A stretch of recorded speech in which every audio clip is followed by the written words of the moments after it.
सुल्तानगंज हत्याकांड 12 घंटे के भीतर मुख्य आरोपी रामधनी यादव मुठभेड़ में ढेर। बिहार में खूनी खेल का खौफनाक अंत, पुलिस एनकाउंटर में मारा गया कुख्यात रामधनी। कार्यपालक पदाधिकारी की हत्या का त्वरित इंसाफ, आरोपी का राम नाम सत्य। भागलपुर एनकाउंटर, अपराधियों की फायरिंग का पुलिस ने दिया करारा जवाब, आरोपी ढेर। पुलिसिय एक्शन से कांपा बिहार, हत्या के चंद घंटों बाद मुख्य अपराधी का अंत। देखिए पूरी खबर BMW न्यूज बिहार पर, जहां बिहार के सुल्तानगंज में नगर परिषद के भीतर घुसकर अधिकारी की हत्या ने पूरे तंत्र को हिला दिया। उसके बाद की पुलिस एनकाउंटर की पूरी कहानी। Study MBBS in Russia and Nepal. Visit Officers Colony, Mirchai Bari, Katihar. Admissions open now. Rus MBBS. We give wings to your dream. नमस्कार, आप देख रहे हैं BMW न्यूज बिहार। बिहार में जीरो टॉलरेंस का नया वर्जन लॉन्च हुआ है। इधर आप अपराध कीजिए, उधर 12 घंटे में आपका डिलीट बटन दबा दिया जाएगा। भागलपुर के सुल्तानगंज में नगर परिषद के भीतर घुसकर कार्यपालक पदाधिकारी कृष्ण भूषण कुमार की हत्या हुई, दिन दहाड़े सरेआम। सुशासन के चेहरे पर तमाचा इतना जोर का था कि गूंज पटना तक सुनाई दी। अब जब अधिकारी की कुर्सी पर खून गिरा तो पुलिस की फुर्ती देखने लायक थी। मुख्य आरोपी रामधनी यादव को ढेर कर दिया गया है, लेकिन कहानी में वही पुराना घिसा पिटा फिल्मी ट्विस्ट है। पुलिस आरोपी को लेकर हथियार बरामद करने गई थी। पता नहीं ये अपराधी हथियार ऐसी जगह पर क्यों छिपाते हैं जहां सुबह 4 बजे ही जाना पड़े।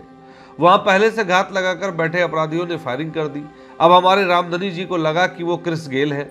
उन्होंने पुलिस की बंदूक छीनकर भागने की कोशिश की। नतीजा, पुलिस ने आत्मरक्षार्थ गोलियां चलाई और रामधनी जी का राम नाम सत्य हो गया।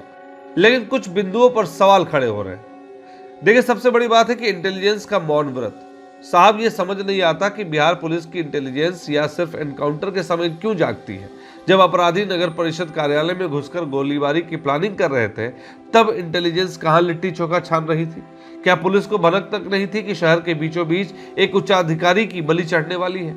घटना हो जाने के बाद 12 घंटे में आरोपी को ढूंढ लेना बहादुरी है या अपनी नाकामी को गोली से ढकने की कोशिश? ये एक बड़ा सवाल है। बात करें जीरो टॉलरेंस या जीरो प्लानिंग की, तो मंत्री जी मंच से चिल्लाते हैं बिहार में जीरो टॉलरेंस है।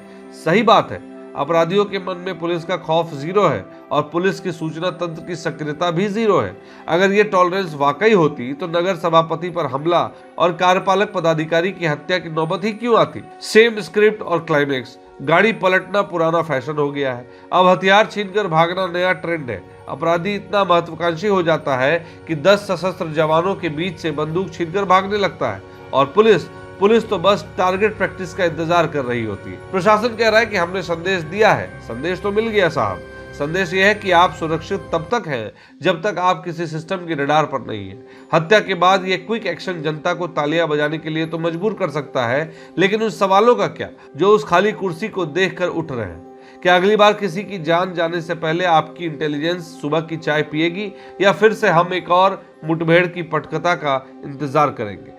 सोचिएगा जरूर, क्योंकि बिहार में सुशासन अब एनकाउंटर के धुएं में ढूंढना पड़ रहा है और हो सकता है सम्राट कहीं योगी ना बन जाए। जी बताना चाहते हैं कि कल जो घटना घटित हुई उसके बाद हमारी कई टीम गठित कर दी गई थी और मैं स्वयं और सीनियर पदाधिकारी भी घटनास्थल पर तुरंत पहुंच गए थे। हमारी FSL की टीम पहुंच गई थी और हम लोगों ने 3 से 4 टीमों का गठन किया वहां पर तत्काल, और हमारी सभी टीम वहां पर छापामारी आरंभ कर दी।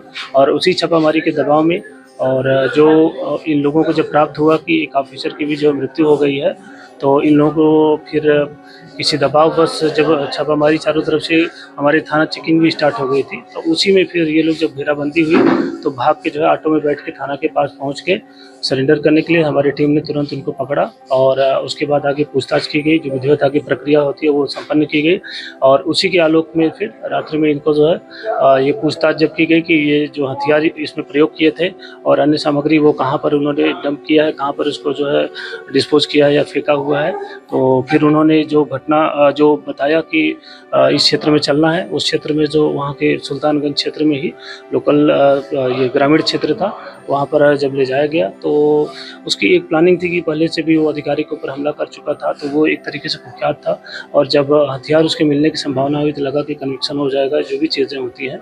तो उसके जो सहयोगी थे उसका शायद पीछा कर रहे थे, और जब पुलिस टीम वहाँ पर पहुँची तो उसको छुड़ाने के लिए उन्होंने पुलिस टीम पे जो है फायरिंग की। और उस फायरिंग के दौरान फिर जो है जब मौका मिला तो इसने भी जो है वहाँ जो पिस्टल थे सपना लेके जो है पुलिस टीम के ऊपर जो है फायरिंग करने की कोशिश की, फायरिंग की। तो उसी के आलोक में जो है पुलिस टीम जो है चोटिल भी हो गए, कुछ गिर गए। उसी के आलोक में जो है इन्होंने डिफेंसिव आत्मरक्षार्थ जो है फायरिंग की, और उसी के आलोक में जो है ये जो मुख्य अभियुक्त रामधनी यादव था ये घायल हो जाता है। और साथ में हमारे जो है डीएसपी नवनीत और इंस्पेक्टर ये परमेश्वर और इंस्पेक्टर मृत्युंजय, इनको भी अलग अलग जगह जो है गोलियों के जो है वो हल्का सा ये घाव लगता है। और उसके बाद फिर उनको सभी जो घायल थे उनको जैसे सूचना प्राप्त होती है तत्काल वहाँ से थाना से ये हॉस्पिटल जो है रेफ़र किया जाता है, और हॉस्पिटल में यहाँ पर इनको एडमिट किया गया। एडमिट करने के उपरांत जो डॉक्टरों की टीम ने जो प्राथमिक उपचार आरंभ किया, तो उपचार के कुछ देर बाद जो है डॉक्टर्स की टीम जो है जो यहाँ थी उन्होंने जो है जो मुख्य अभियुक्त था रामधनी यादव उसको मृत घोषित कर दिया कि उसकी मृत्यु हो चुकी है। और जो हमारे पुलिसकर्मी घायल हैं वो इलाजरत हैं, उनका जो है बेहतर हम लोग जो है इलाज कराने के लिए सुनिश्चित कर रहे हैं। डीएम सर भी यहाँ आए हैं, उन्होंने भी डॉक्टर से बात किया कि हमारी जो पुलिस टीम है उसका बेहतर इलाज हो, और आगे की जो विधि संगत प्रक्रिया है हम लोग उसको सुनिश्चित कर रहे हैं। 2 और अभियुक्त थे जो वहाँ पर जो है गिरफ्तार हैं। तो इस तरीके से इस घटना में जो तीनों मुख्य अभियुक्त शामिल थे जिन्होंने घटना को अंजाम दिया था, एक जो है पुलिस की जो आत्मरक्षार्थ कार्रवाई में जो है बाद में उसकी मृत्यु हो गई। बाकी 2 अभियुक्त वहाँ पर पुलिस की अभिरक्षा में है, आगे की प्रक्रिया संपन्न की जा रही है। बुलेट कहाँ लगी है अपराधियों को, कब वारदात की? बुलेट जो है इसके शरीर के विभिन्न हिस्सों में लगी है, जो अभी पोस्टमार्टम रिपोर्ट के बाद वो क्लियर कर पाएंगे डॉक्टर्स की कहाँ कहाँ उनको लगा है। सर, दोनों जो अपराधी गिरफ्तार हुए उनका नाम क्या है? जो अपराधी गिरफ्तार है एक दीपक है, और एक और अपराधी जो इसका जो है खुद का साला है, जो रामधनी यादव था इसका खुद का साला है। दीपक पहले से भी जो है एक मर्डर किया हुआ है, और दोनों के ऊपर पहले से भी कई कांड दर्ज हैं, और अन्य कांडों के बारे में भी हम लोग जो है जानकारी इकट्ठा कर रहे हैं। रामधनी यादव भी सर सरेंडर कर चुका था और छापेमारी करने गई थी पुलिस, हथियार बरामद करने गई थी, उसी दौरान ये घटना था। जी। रामधनी देखिए पहले से बहुत कुख्यात है, पहले से आप लोगों को पता है कि पहले काफ़ी गंभीर घटनाएं कर चुका था, और बहुत पहले उसने जो है कि किसी का जो है सर भी जो है काट के जो है थाना पे लेकर आया था सरेंडर करने के लिए। तो पहले से ही काफ़ी कुख्यात था और जेल से बाहर था। बहुत पहले की जो घटना थी तो एक तरीके से वो बहुत मनबड़ू और कुख्यात था, तो उसको कोई डर नहीं था। उसी के आलोक में जो है फिर इसने दोबारा जो है पुलिस टीम पर हमला करके जो है उसकी साथियों ने सोचा कि अब तो गिरफ्तार हो गया, जेल जाएगा, और पुलिस पे हमला करने की कोशिश की, जिसमें पुलिस ने आत्मरक्षार्थ जो कार्रवाई की उसी के आलोक में जो है फिर यहाँ पर डॉक्टर्स के जो इलाज के दौरान जो है उसको मृत घोषित। इस खबर को लाने का प्रयास हमारे संवाददाता अक्षय किशोर ने की है। Bureau report, BMW news Bihar. तमसोमा ज्योतिर्गमय गुरुकुल शिक्षा मंदिर संस्थान के साथ बनाए अपना भविष्य। रेगुलर और प्रोफेशनल कोर्सेज, सेकेंडरी और senior secondary courses, law, teachers training courses, pharmacy and nursing के साथ पैरामेडिकल में डायरेक्ट एडमिशन पाए। वेबसाइट विजिट करें या दिए गए नंबर पर कॉल करें। हमारा पता है गुरुकुल शिक्षा मंदिर संस्थान, कल्याण चौक, DS कॉलेज रोड, कटिहार। हमारा वीडियो अगर आपको अच्छा लगा हो तो आप हमारे वीडियो को लाइक करें, शेयर करें और हमारे चैनल को सब्सक्राइब जरूर करें।